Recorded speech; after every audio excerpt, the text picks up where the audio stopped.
Defeatism.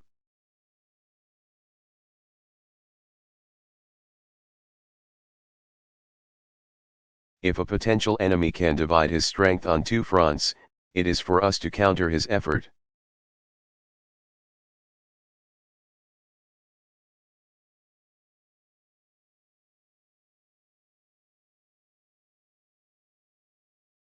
The communist threat is a global one.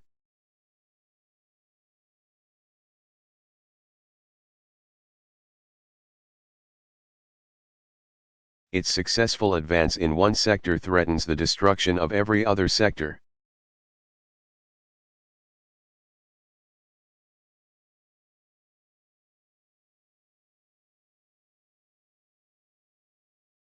You cannot appease or otherwise surrender to communism in Asia without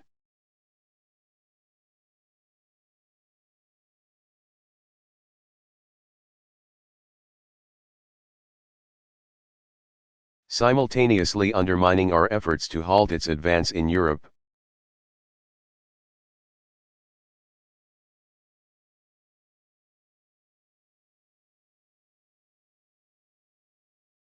Beyond pointing out these general truisms, I shall confine my discussion to the general areas of Asia.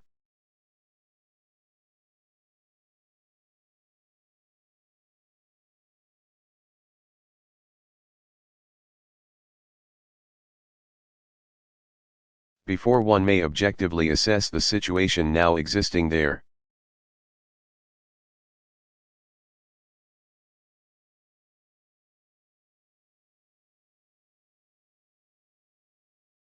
he must comprehend something of Asia's past and the revolutionary changes which have marked her course up to the present.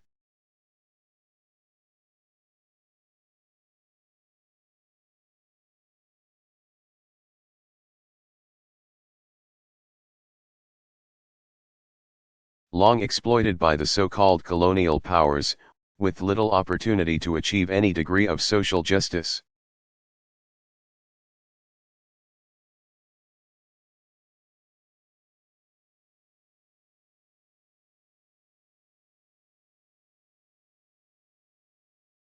Individual dignity, or a higher standard of life such as guided our own noble administration in the Philippines.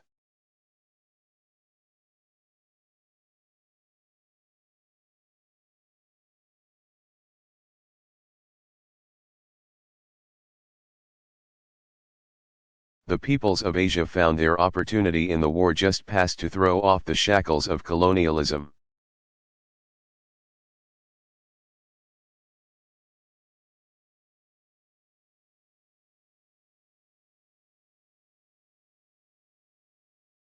And now see the dawn of new opportunity, a heretofore unfelt dignity, and the self-respect of political freedom.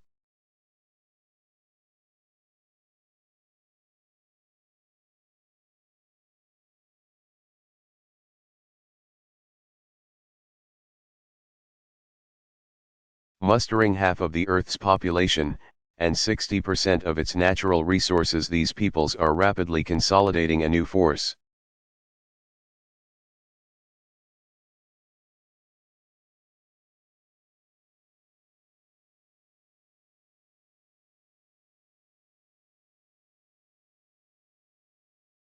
Both moral and material, with which to raise the living standard.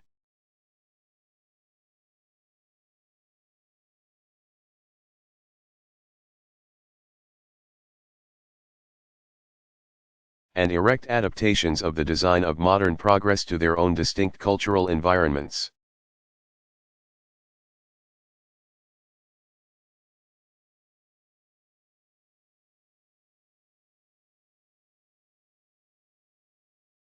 Whether one adheres to the concept of colonization or not.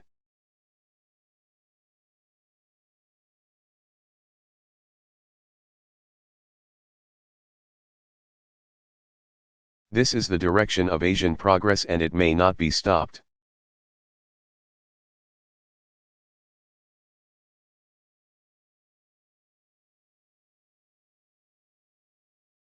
It is a corollary to the shift of the world economic frontiers as the whole.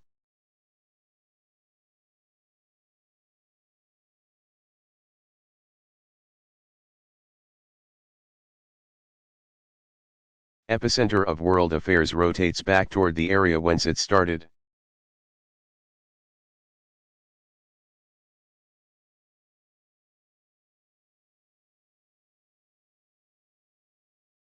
In this situation, it becomes vital that our own country orient its policies in consonance with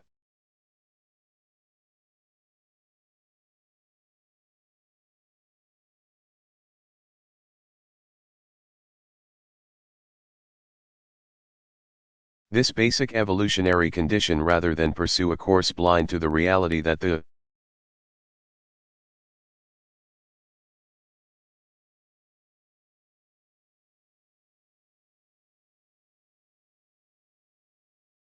colonial era is now past and the Asian peoples covet the right to shape their own free destiny.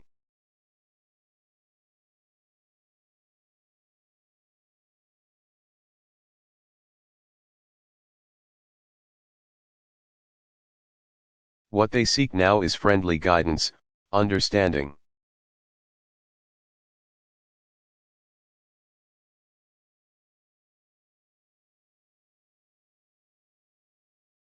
and support, not imperious direction, the dignity of equality and not the shame of subjugation.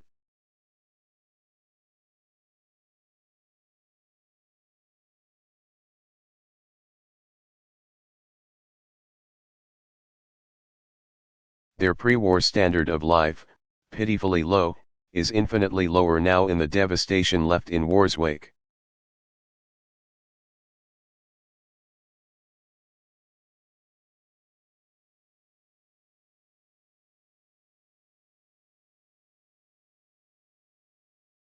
World ideologies play little part in Asian thinking and are little understood.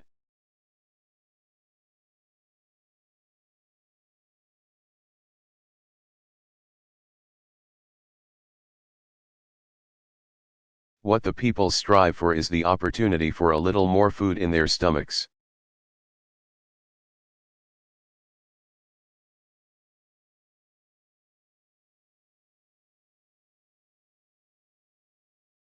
A little better clothing on their backs, a little firmer roof over their heads.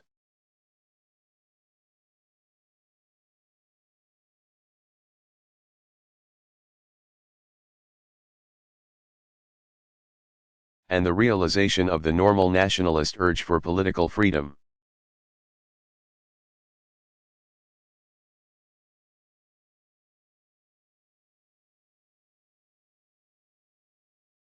These political social conditions have but an indirect bearing upon our own national security.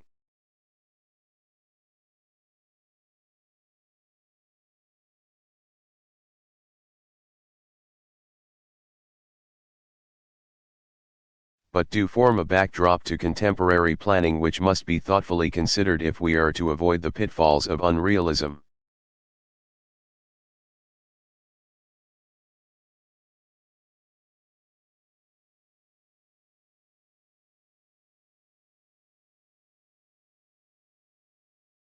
Of more direct and immediate bearing upon our national security are the changes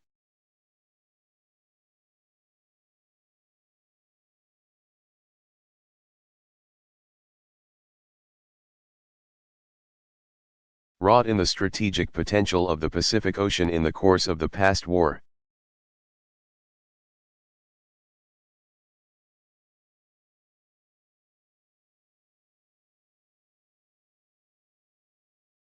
Prior thereto, the western strategic frontier of the United States lay on the littoral line of the Americas.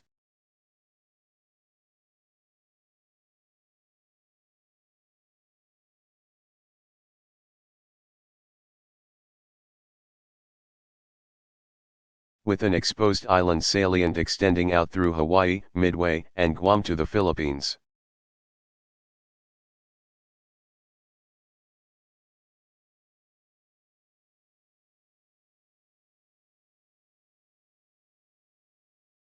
That salient proved not an outpost of strength but an avenue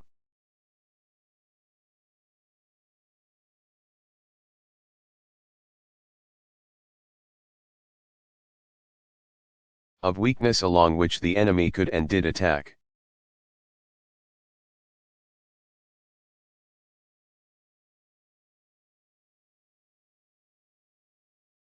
The Pacific was a potential area of advance for any predatory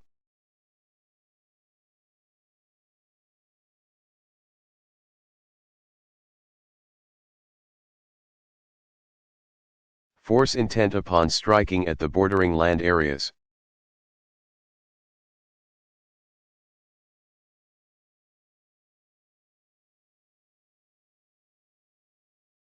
All this was changed by our Pacific victory.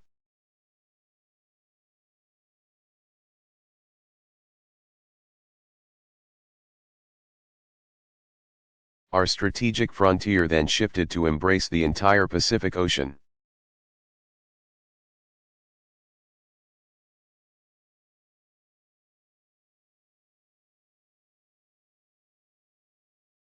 Which became a vast moat to protect us as long as we held it.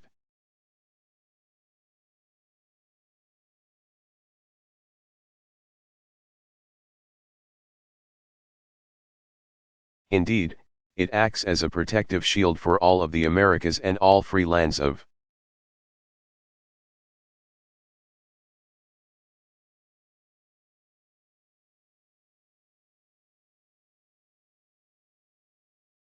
the Pacific Ocean area.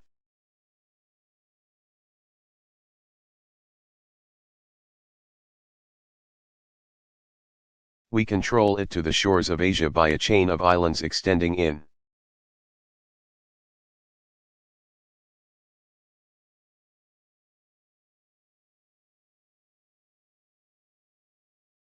an arc from the Aleutians to the Marianas held by us and our free allies.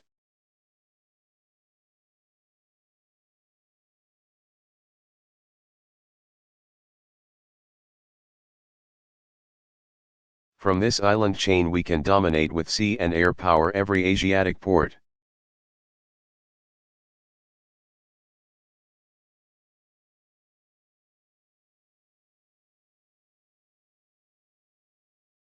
From Vladivostok to Singapore with sea and air power every port, as I said.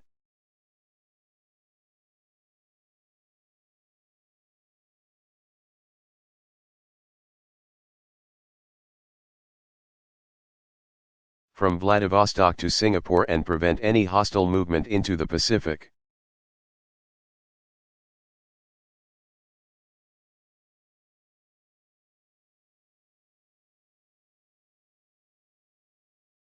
Any predatory attack from Asia must be an amphibious effort.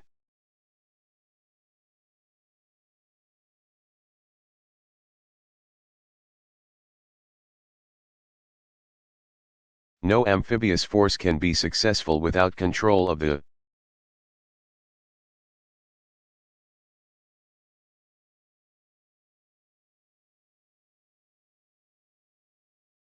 sea lanes and the air over those lanes in its avenue of advance.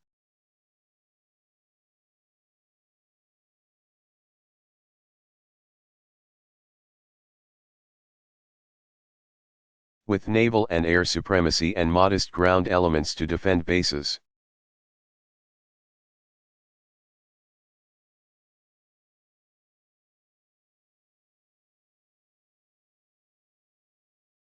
Any major attack from continental Asia toward us or our friends in the Pacific would be doomed to failure.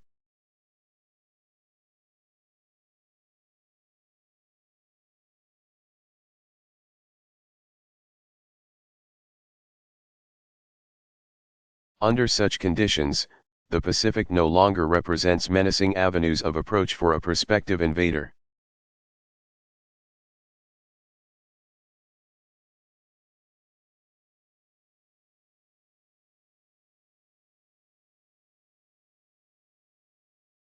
It assumes, instead, the friendly aspect of a peaceful lake.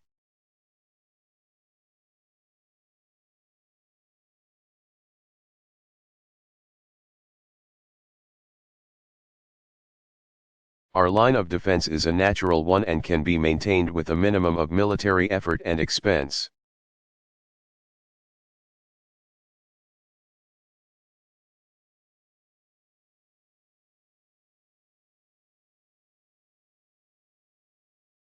It envisions no attack against anyone, nor does it provide the bastions essential for offensive operations.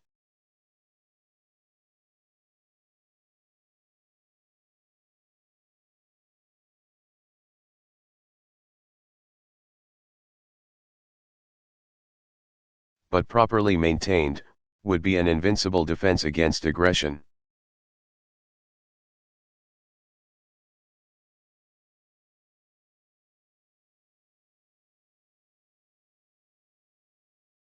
The holding of this littoral defense line in the Western Pacific is entirely dependent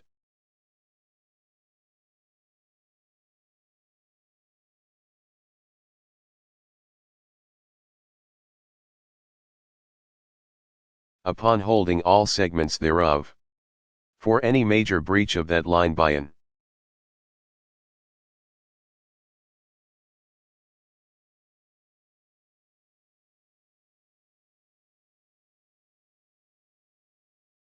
unfriendly power would render vulnerable to determined attack every other major segment.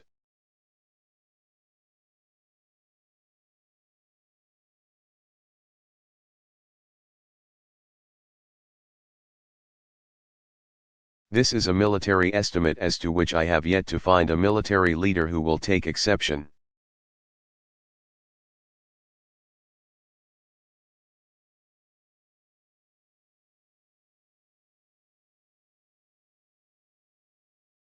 For that reason, I have strongly recommended in the past, as a matter of military urgency,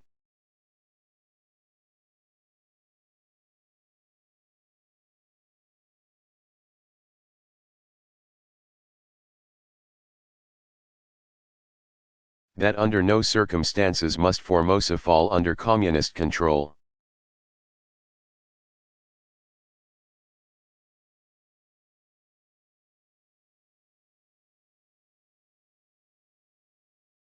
Such an eventuality would at once threaten the freedom of the Philippines and the loss of Japan.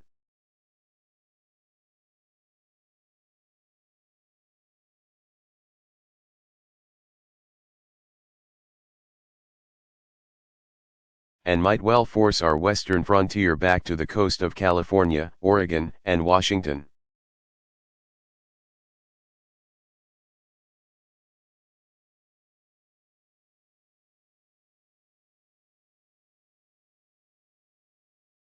To understand the changes which now appear upon the Chinese mainland,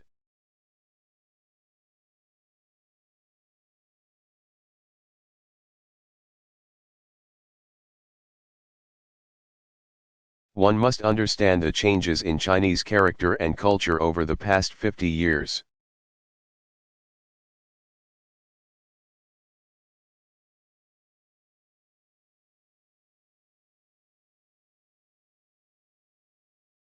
China, up to 50 years ago, was completely non-homogeneous.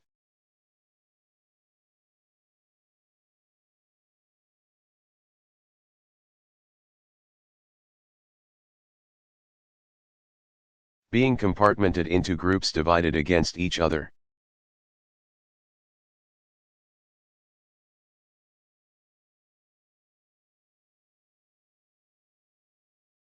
The war-making tendency was almost non-existent.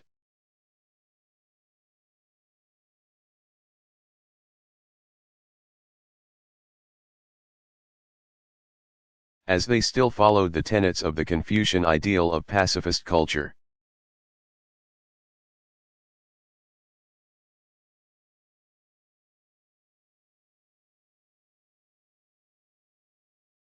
At the turn of the century, under the regime of Chiang Tso-lin,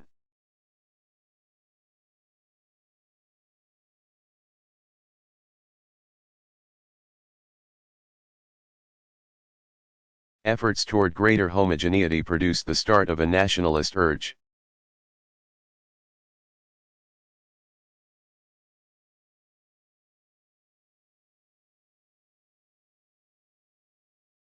This was further and more successfully developed under the leadership of Chiang Kai-shek.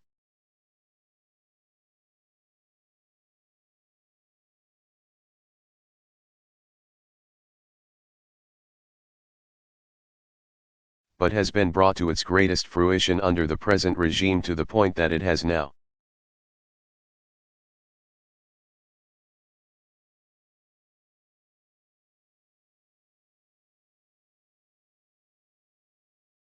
taken on the character of a united nationalism of increasingly dominant, Aggressive tendencies.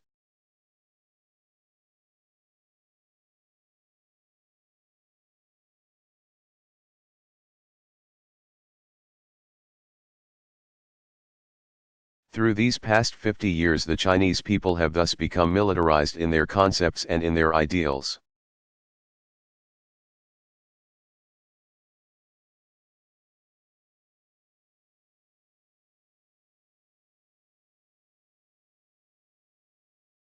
They now constitute excellent soldiers, with competent staffs and commanders.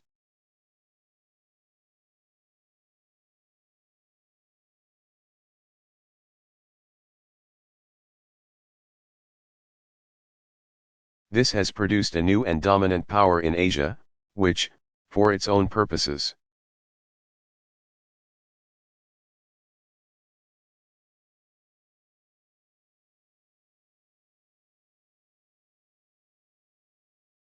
is allied with Soviet Russia, but which in its own concepts and methods has become aggressively imperialistic.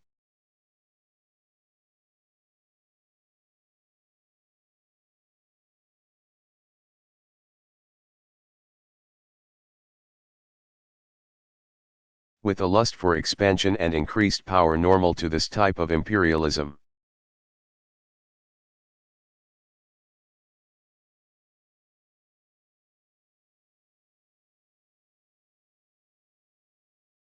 There is little of the ideological concept either one way or another in the Chinese makeup.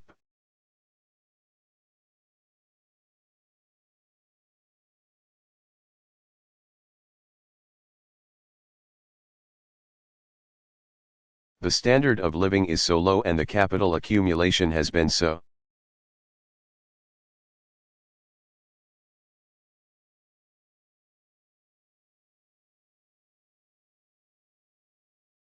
thoroughly dissipated by war that the masses are desperate and eager to follow.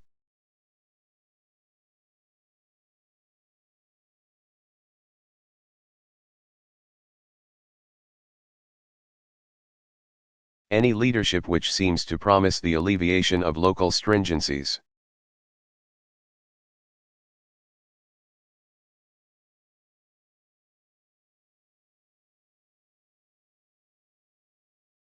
I have from the beginning believed that the Chinese Communist support of the North Koreans was the dominant one.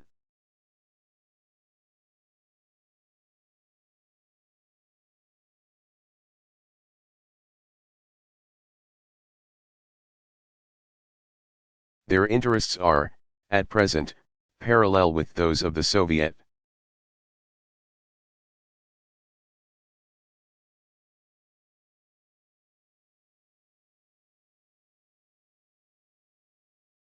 But I believe that the aggressiveness recently displayed not only in Korea but also in Indochina,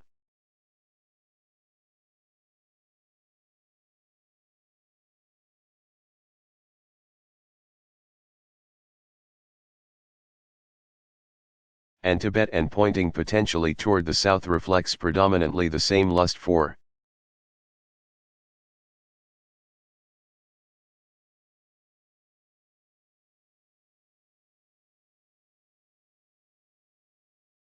the expansion of power which has animated every would-be conqueror since the beginning of time.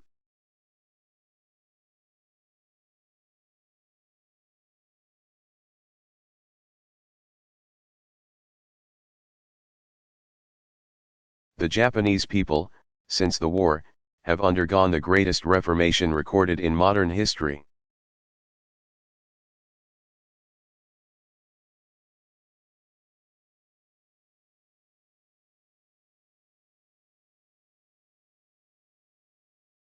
With a commendable will, eagerness to learn, and marked capacity to understand, they have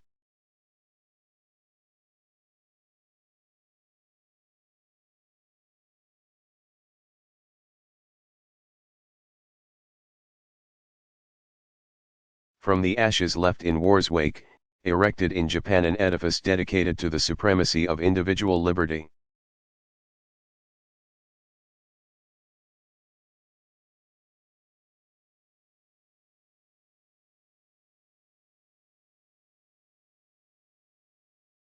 And personal dignity. and in the ensuing process there has been created a truly representative government.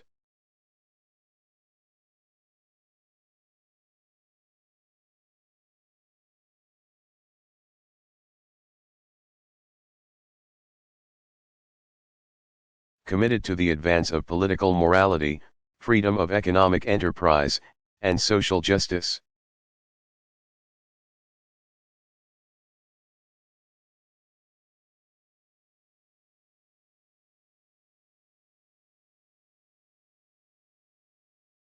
Politically, economically, and socially Japan is now abreast of many free nations of the earth and will.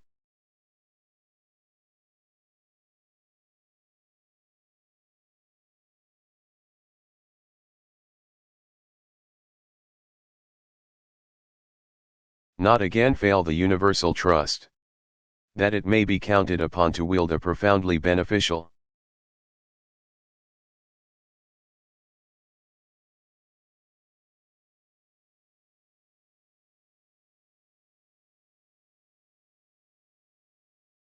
influence over the course of events in Asia is attested by the magnificent manner in which the Japanese people have met the recent challenge of war.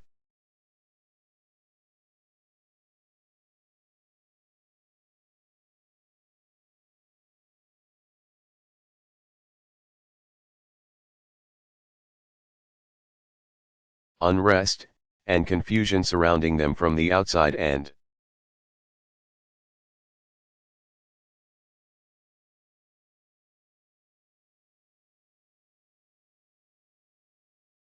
checked communism within their own frontiers without the slightest slackening in their forward progress.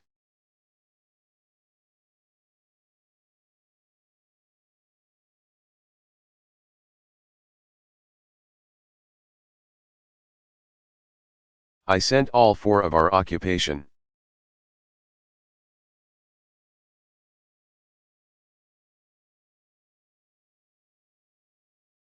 divisions to the Korean battlefront without the slightest qualms.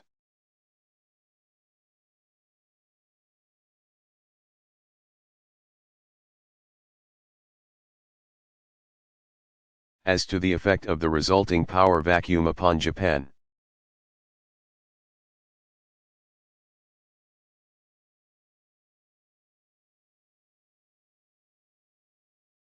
the results fully justified my faith.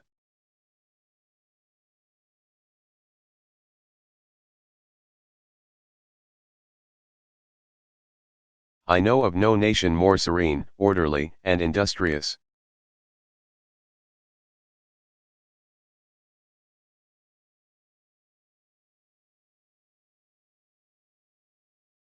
Nor in which higher hopes can be entertained for future constructive service in the advance of the human race.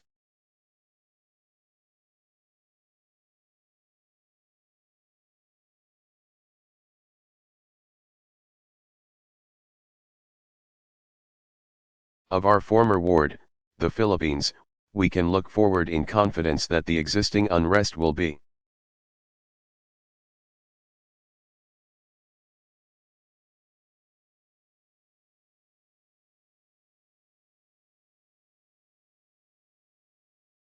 corrected and a strong and healthy nation will grow in the longer aftermath of war's terrible destructiveness.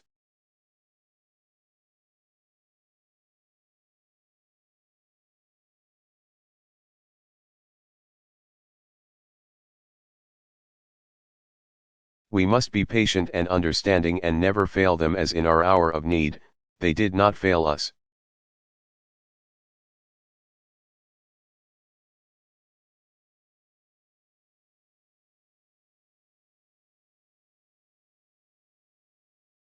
A Christian nation, the Philippines stand as a mighty bulwark of Christianity in the Far East.